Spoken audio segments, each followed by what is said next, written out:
کر سکتا ہے، کوئی اس کے لیے مشکل نہیں. وہ اعلیٰ کل شیء قدیر، اسے ہر شے کی قدرت حاصل ہے. لیکن اصل بات جو ہے میں آپ کو بتانا چاہتا ہوں، یہ ہے سائیڈ ایشو. اصل ایشو ہے فلسطین کا جو شروع ہونے والا ہے. بھٹی دہکے گی وہاں. ظاہر بات ہے کہ اگر کوئی بہت بڑا اقدام ہو جاتا ہے فلسطینیوں کے خلاف، اور اگر واقعتاً مسجد اقصی اور قبۃ الصخرہ گرا دیے جاتے ہیں، جو طوفان اٹھے گا عالم عرب میں، یہ حسنی مبارک ہو یا شاہ خالد ہو یا کوئی اور ہو، یہ نہیں روک سکتے اس طوفان کو. نوجوان خون اٹھے گا، غیرت اور جو بھی حمیت ہے. مسلمان ان پڑھ سے ان پڑھ اور بالکل بے دین، وہ بھی مسجد کی حرمت پر کٹ مرنے کو تیار ہو جاتا ہے. مسجد تو بنا دی شب بھر میں ایمان کی حرارت والوں نے، من اپنا پرانا پاپی ہے، برسوں میں نماز ہی بن نہ سکا. وہ چاہے کانپور کی مسجد سے مسلمانوں نے جانے دی ہے، چاہے وہ شہید گنج کی مسجد تھی مسلمانوں نے جانے دی ہے، چاہے نماز نہ پڑھتے ہو. لیکن یہ جو حرمت اور یہ جو حمیت اور یہ غیرت ہے، اس سے جو طوفان اٹھے گا یہ ہوگا اس ملحمۃ العظما، اس کی طرف پیش رفت ہو رہی. کتاب الملاحم سے احادیث کے حوالے سے کہ جن جنگوں کا حوالہ دیا حضور نے، پیشن گوئی کی ہے، اس کا نقطہ آغاز تھا خلیج کی جنگ. صدام حسین نے اسے کہا تھا یہ مدر آف وارز ہے، ام المحارب، یہ ایک جنگ نہیں ہے. اس کا نقشہ بھی حدیث میں موجود ہے، پیشن گوئی موجود تھی، اس وقت بھی ہم نے شائع کی تھی. لیکن اس میں جو جنگ اب ہونے والی وہ الملحمۃ العظما. ملحمہ کسے کہتے ہیں؟ لحم گوشت کو کہتے ہیں، اور قصائی کی دکان کو عربی میں ملحم کہتے ہیں، جہاں گوشت کے ٹکڑے کیے جاتے ہیں. آج کل مشینوں سے ہوتے ہیں، اب جو ہے وہ ہاتھ سے چھریوں سے نہیں ہوتے، لیکن ٹکڑے ہو رہے ہوتے ہیں، جسموں کے چیتھڑے اڑ رہے ہوتے ہیں. ملحمہ، یہی لفظ استعمال کیا تھا حضرت سعد ابن عبادہ نے رضی اللہ تعالی عنہ یوم فتح مکہ. ان کے دل میں تھا کہ اب ہم انتقام لیں گے ان عربوں سے، ان قریش سے. الیوم یوم الملحمہ، الیوم یوم الملحمہ، یہ کہتے ہوئے جا رہے تھے. ایک خاص کیفیت، آج ہے گوشت کے ٹکڑے اڑانے کا دن. حضور سے کہا کسی نے جا کر کے ساتھ تو یہ کہہ رہے ہیں الیوم یوم الملحمہ، الیوم یوم الملحمہ. حضور نے فرمایا نہیں، ان سے کہو جا کر الیوم یوم المرحمہ، الیوم یوم المرحمہ، آج رحمت کا دن ہے، آج تو میں ان سب کو معاف کروں گا. لا تثریب علیکم اليوم، میں تم سے وہی بات کہہ رہا ہوں جو میرے بھائی یوسف نے کہی تھی اپنے بھائیوں سے. اذهبوا فانتم الطلقاء، جاؤ تم سب کے سب آزاد. وہ ملحمہ ہے جس کو کہ حضور نے حضرت معاذ بن جبل رضی اللہ تعالیٰ عنہ کی روایت ہے، اس میں سے جو ابو داؤد میں روایت آئی ہے اس میں الملحمۃ العظما، عظما مؤنث ہے اعظم کا. آپ کہتے ہیں جنگ عظیم اول، جنگ عظیم دوم. عظیم کا باپ ہو گیا اعظم، سب سے بڑا، اور اس کا مؤنث ہے سب سے بڑی، عظما. الملحمۃ العظما، سب سے بڑی لڑائی. میرے نزدیک یہ وار کے معنی میں نہیں ہے، بیٹل کے معنی میں.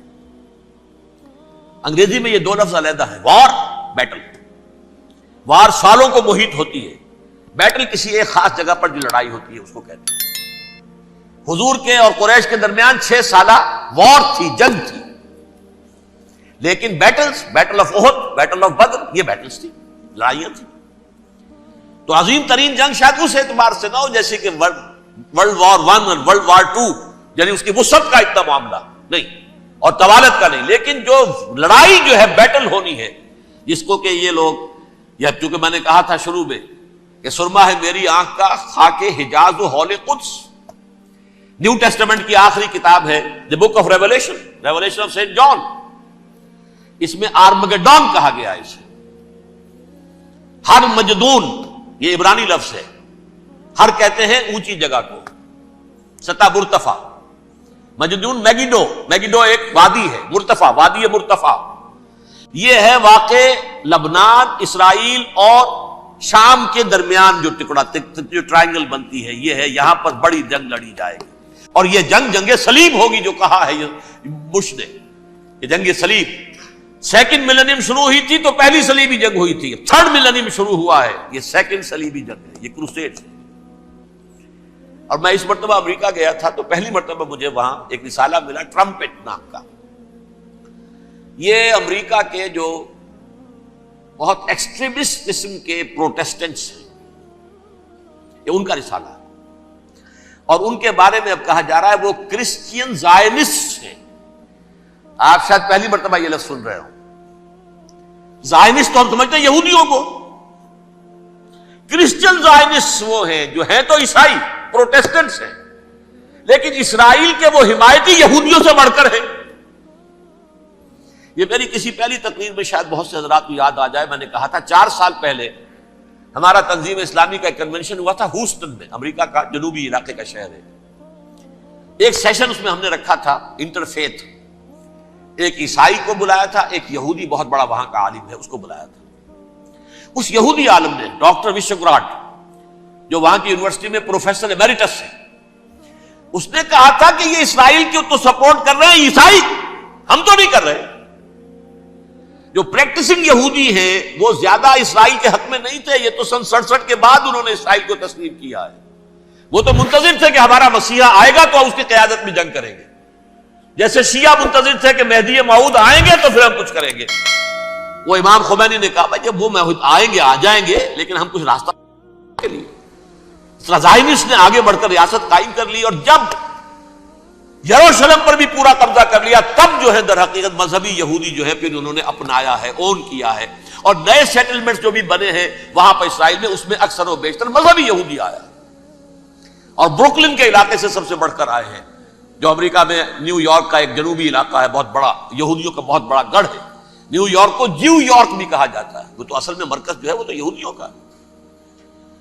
اس حوالے سے وہاں پر جو کرسچن زائنسٹ کہلاتے ہیں وہ اسرائیل کے یہودیوں سے بھی بڑھ کر کہیں سپورٹر ہیں. بہرحال اس دوسری صلیبی جنگ کا معاملہ جو میں کہہ رہا تھا، ٹرمپٹ نامی رسالہ، اس کا ایک مضمون ہے دی لاسٹ کروسیڈ. اب یہ آخری کروسیڈ ہے جو شروع ہونے والا ہے. میں تو حیران ہوں کس قدر کھل کے وہ باتیں کرتے ہیں. رومن کیتھولکس کو وہ کہتے ہیں کہ یہ شیطان ہے، یہ پوپ شیطان ہے، یہ یورپ کو اس نے جمع کیا ہے کرسچینٹی کی بنیاد پر، اور اس میں زیادہ تر کیتھولکس ہیں. آپ کو معلوم ہے برطانیہ بڑی مشکل سے شامل ہوا ان کے ساتھ، اس لیے کہ وہ پروٹیسٹنٹ کا سردار تھا، ابھی پوری طرح نہیں ہے. یورپ جو ہے وہ رومن امپائر دوبارہ یہ کھڑی کر رہا ہے، اور در حقیقت یہ جو ہے یہودیوں سے بھی چھیننا چاہتے ہیں اسرائیل کو اور فلسطین کو اور مسلمانوں سے بھی، اور یہ وہی کروسیڈ جو تھے اربن ثانی کے اس کی تیاری کر رہے ہیں تاکہ وہاں پر عیسائی حکومت قائم ہو جائے، کیتھولکس کی پوپ کی حکومت قائم ہو جائے. جیسے ایسٹ تیمور میں تبدیلی، ایسٹ تیمور میں کون سی حکومت بنی ہے؟ Roman Catholic. رومن کیتھولک اسرائیل میں بنے تاکہ یہ سارے مقامات مقدسہ جہاں اسرائیل پیدا ہوئے، بیت حضرت مسیح پیدا ہوئے، بیت الحم کہاں ہے؟ وہی ہے کہ نہیں؟ جہاں سے ریزریکشن ہوا ان کے خیال میں وہ کہاں ہے؟ وہیں پر ہے کہ نہیں؟ بڑے بڑے گرجے ان کے وہی ہیں. تو اس اعتبار سے ان کا کہنا یہ ہے یہ لاسٹ کروسیڈ کی تیاری ہو رہی ہے، یہ کیفور. اور ان کا کہنا یہ ہے کہ یہ پوری طاقت نیٹو کی جو ہے، یہ پہلے جرمنی سے لائی گئی بوسنیا، انہوں نے خود وہاں جنگ کروائی، انہوں نے خود وہاں پر ایتھنک کلینسنگ کروائی، پھر خود مصالحت کے لیے آ گئے، پھر کوسوو میں انہوں نے خود آگ بھڑکائی. یہ میں نہیں کہہ رہا، یہ وہ ٹرمپٹ رسالہ امریکہ سے چھپنے والا پروٹیسٹنٹس کا رسالہ ہے جو یہ کہہ رہا ہے. پھر انہوں نے کوسوو کے اندر کروایا، اور پھر وہ وہاں پر پیس فورس کی حیثیت سے آ گئے. اب وہ میسیڈونیا میں کروا رہے ہیں اور وہاں داخل ہو گئے ہیں. اگلا قدم ان کا سائپرس ہوگا، سائپرس میں ترکوں کو اور وہ گریکس کو لڑائیں گے اور وہاں آ جائیں گے، وہاں سے ایک چھلانگ لگائیں گے اور یہ فلسطین میں پہنچیں گے، اور یہ وہاں پر ایک رومن امپائر، اپنی پرانی رومن امپائر کی طرح کی رومن کیتھولک ریاست قائم کرنا چاہتے ہیں. تو وہاں امریکہ کے عیسائیوں میں بھی کوئی ایک طبقہ نہیں ہے، کیتھولکس بھی ہے، کیتھولکس زیادہ نہیں ہے ہمدرد، لیکن اب تابع ہو چکے ہیں.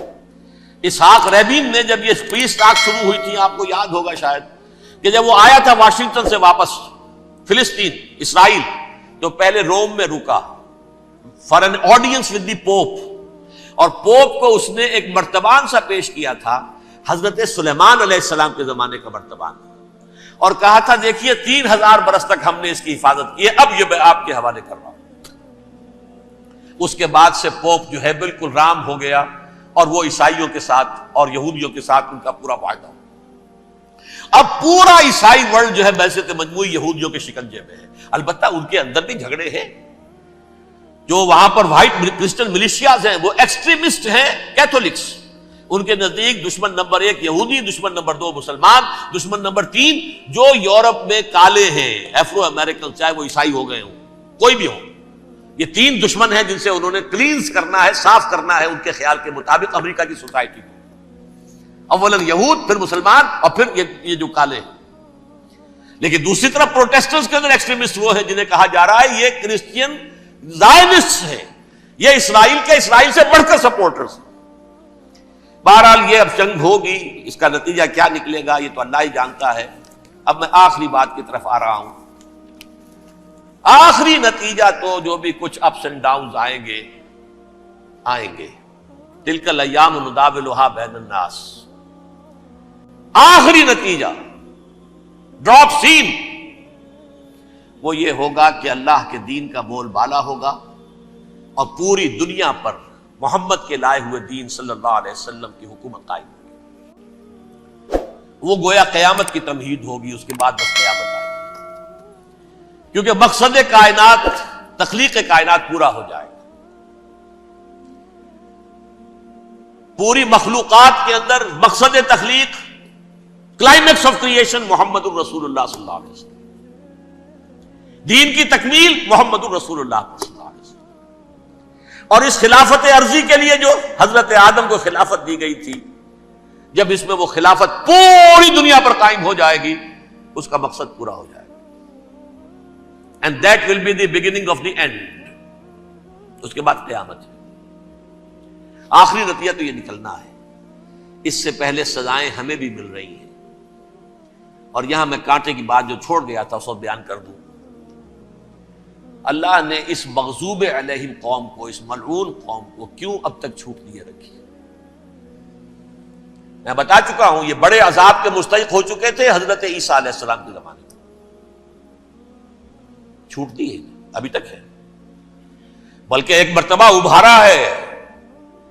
1900 برس کے بعد ابھرے ہیں یہ. بالفور ڈیکلریشن 1917 سن 70 عیسوی کے بعد، تقریباً 1900 برس، 1850 برس تو ہے کم سے کم.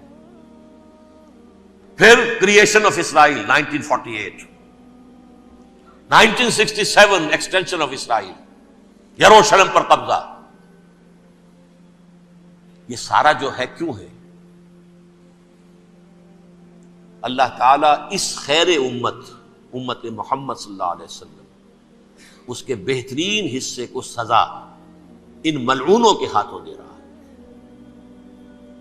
کیوں؟ جو جرم انہوں نے کیا تھا وہی ہم نے کیا. انہوں نے اللہ کی کتاب کو پیٹھ کے پیچھے پھینکا.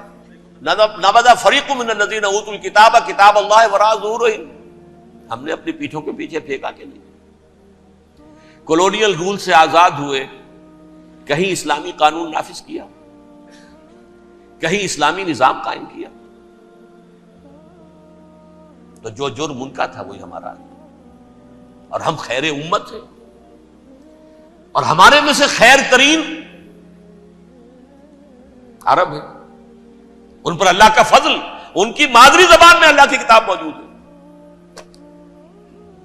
پھر انہوں نے اللہ کے دین کو پیٹھ دکھائی. جو ملک آزاد ہوا کولونیل رول سے، یا اس نے قبلہ کر لیا اپنا ماسکو کی طرف یا کر لیا واشنگٹن کی طرف. کسی نے مکے کو قبلہ بنایا. یہ بدترین سزا ہے. ویل للعرب من شر قد اقترب. اور ترمذی شریف میں تو یہاں تک روایت ہے من اقتراب الساعۃ ہلاک العرب. قیامت کے قرب کی ایک نشانی یہ بھی ہوگی کہ عرب ہلاک ہو جائے. ایک حدیث میں الفاظ آتے ہیں کہ حضور نے جب کہا یہ ہوگا یہ ہوگا یہ ہوگا یہ بربادی آئے گی، تو کسی زوجہ محترمہ نام میں بھول رہا ہوں، انہوں نے پوچھا کہ عرب اس دن کہاں ہوں گے؟ فرمایا العرب یومئذ قلیل، بہت کم. آخری خاتمہ ہونا ہے یہود کا حضرت مسیح علیہ السلام کے ہاتھوں. وہ عذاب جو 2000 برس تک ان سے ٹلا رہا وہ آئے گا اور ان کے رسول ہی کے ہاتھوں آئے گا. لیکن اس سے پہلے مسلمانوں پر یہ عذاب آ رہا ہے، ہولوکاسٹ کے درجے کا عذاب آ رہا ہے.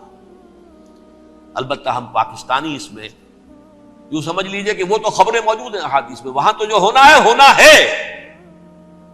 اتنے انسان مریں گے کہ ایک پرندہ جو ہے اڑتا چلا جائے گا، وہ نہیں چاہے گا کہ نیچے اترے تو کسی لاش پر اترے، اسے جگہ نہیں ملے گی زمین خالی کر کہیں اتر سکے، تھک ہار کر گرے گا، مرے گا تو بھی لاش کے اوپر گرے گا. یہ الفاظ ہیں صلی اللہ علیہ وسلم. الملحمۃ العظمی الملحمۃ الکبریٰ.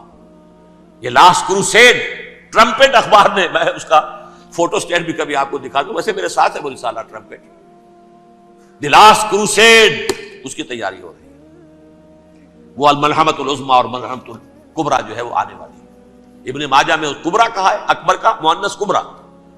ملحمہ کبریٰ سب سے بڑی جنگ اور ملحمہ عظمی سب سے عظیم جنگ.